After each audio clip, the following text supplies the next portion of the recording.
Robert Bob Freeman graduated from Lehigh University with a degree in mechanical engineering in 1943, served as navigator in the 8th Air Force in England during World War II, and returned to the U.S. receiving his mining engineering degree from Colorado School of Mines in 1944. He began his career in the gold mines of Alaska, but quickly moved on to Eastern Associated Coal Corporation, or EACC, in 1949. At EACC, he began in the engineering department and worked his way up the management ranks in various positions from rodman, transitman, resident engineer, assistant mine foreman, production engineer, and as mine superintendent of Wharton No. 1 and No. 2 and Copperston Mines. In 1970, he was promoted to vice president, then president in 1977.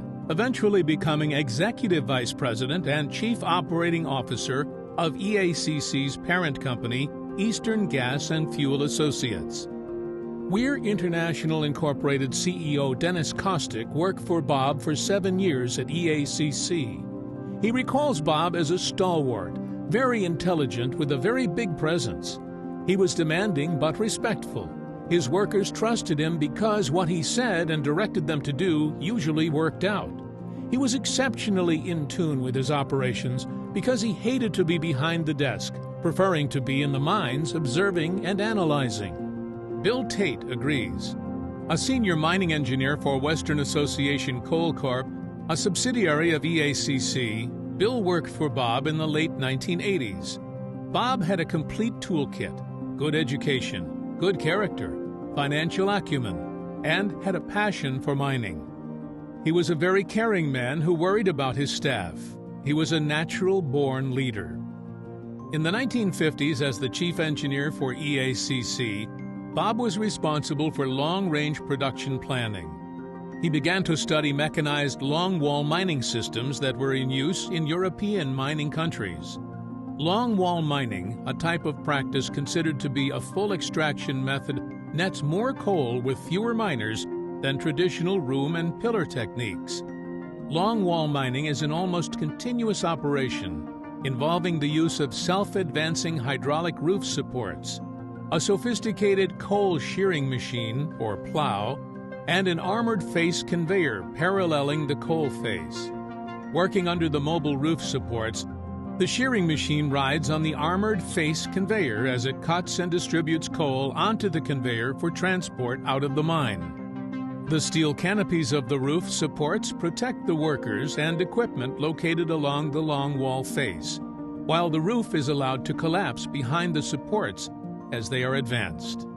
Bob quickly recognized that modifications to those designs and operations could significantly benefit U.S. coal production, reduce the number of miners needed for mining the coal, and improve the safety of his mine personnel and mining equipment.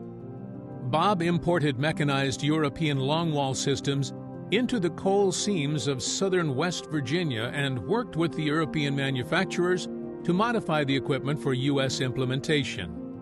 More horsepower was needed, along with bigger and stronger roof supports for the area's virgin ground and larger blocks of coal for development.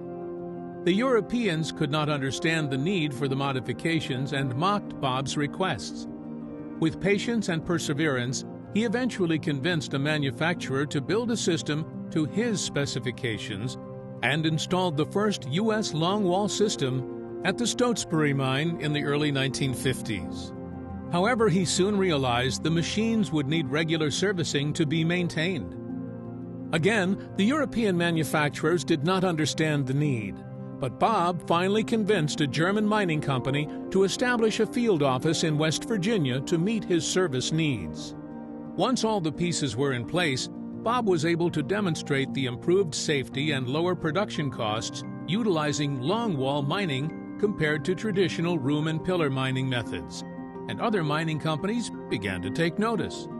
In 1977, Bob was awarded the Distinguished Achievement Medal for significant career achievements that enhanced the reputation and mission of the Colorado School of Mines.